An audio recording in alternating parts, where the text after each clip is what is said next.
Hello, everyone. Ukraine's nuclear power stations have been in the news a lot these past few days. So I wanted to offer a couple of pieces on the subject. Now, this first one I need to verify. Okay, this is from Newsweek, not exactly top of the line news source, tends to be sensational at times. So, but it does fit into the overall conversation about nuclear safety. That should be a concern. We talked about this in the past. Nuclear fallout does not exactly care about borders. So, this is a concern.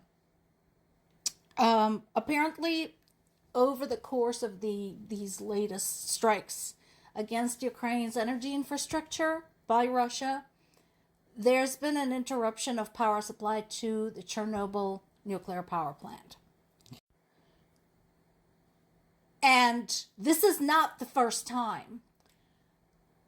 Almost a year ago, in February of 2025, there was an instance when a piece of a destroyed drone struck the sarcophagus over the reactor number 4. Now, those of you who are too young to know what this means, look up Chernobyl nuclear disaster, April 1986. Look it up, read it carefully, and then you'll appreciate why this is such a huge problem and such a big concern. Now, UN's nuclear watchdog, International Atomic Energy Agency, has been watching all of that very carefully, warning Russia, raising concerns, all of that. The problem is that the agency itself can't physically do anything. It can conduct inspections. It can create reports. It can make recommendations. It can issue warnings. But when something is wrong, they physically cannot do anything. They cannot go to the UN and say, okay, you know what? This is fucked up. It's going to go boom. If we leave it in Russians' hands, send troops immediately to get them out of there.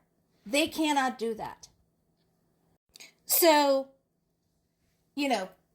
as usual, there's a frantic effort to restore power, to make repairs, all of that. But of course, the problem remains what? The instigator, Russia. And yes, the agency can continue speaking up, and they should speak up. They should continue speaking up, absolutely. They should scream it from the rooftops. But as long as they have no backup of any kind, no military power, no power to, dispense punishment for that kind of carelessness on the part of the Russian military, Russian government, nothing is going to change. Another point of concern is this one. And we talked about this one. We talked about Zaporizhzhya nuclear power plant many, many times. Again, it's a personal concern to me because Zaporizhzhya region is my native region. I was born and grew up in Zaporizhzhya, lived there my whole life until I came to the United States on an academic scholarship. My parents still live there. A lot of people I know still live there. A bunch of, the rest of our family still lives there. So it is important for me for there not to be a nuclear incident right next door to them. And again, this is so typical. Russians are the one who fucked this up. It is because of them that the backup line is down to the Zaporizhzhya nuclear power plant. It is because of them these repairs are having to take place. And yet, so the one thing that the International Atomic Energy Agency was able to do is broker a very, very localized, very short ceasefire so that repair crews could get in there and do something before the thing goes boom. And once again, as I mentioned in the past, so after the Chernobyl tragedy, which was truly epic in every sense, other nuclear plants in Ukraine and around the world took notice. There was a lot of brainstorming that took place, and safety measures and protocols have been introduced to prevent something like that from happening. However, remember, even for something like a safety protocol to work, for safety equipment to work, it still needs fucking power. Thus the backup power lines. And if the backup power line is down, guess what? Your safety equipment is basically just very expensive bunch of doorstops. And another concern continues to be that the station has been in Russian hands since March 2022. And it is impossible to tell what all they managed to fuck up there. We don't know what kind of maintenance they've been doing. We don't know what kind of safety checks they've been doing, if at all. We don't know what might be broken and they haven't fixed it. So, once again, huge thanks to the agency for brokering this brief respite to get things fixed. But once again, we're going back to the instigator. Because this is just going to get broken again. And again, and again, and again. How many times does that have to happen to start considering removing the root cause? There's another article on the Guardian website talking about the military innovation. And again, it's something we touched upon in the past. And it's not so much just coming up with the new types of weapons. Not just about new drones, not just the new tactics. It is also extremely advanced adaptability. Because this thing mutates super quickly.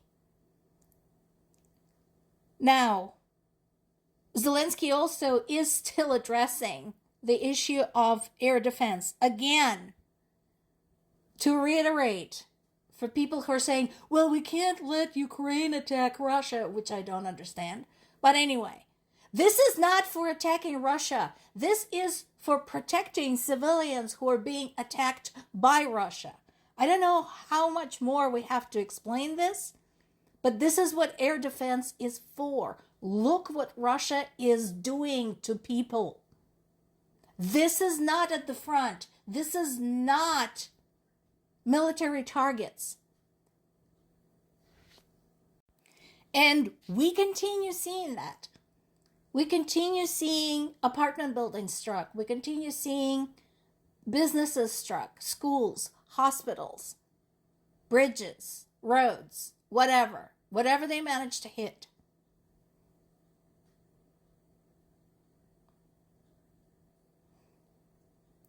And again, they screw things up, and who has to fix it? Ukrainians.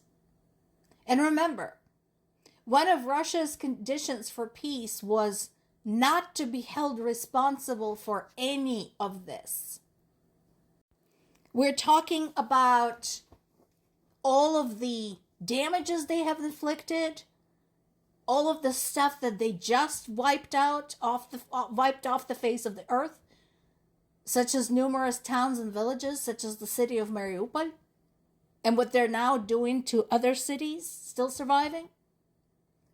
All of the physical and psychological damage, all of the atrocities committed against Ukrainian citizens, they want to not be held responsible for that. And they should not be allowed to get away with this. Imagine again if this was your country, your home, your family.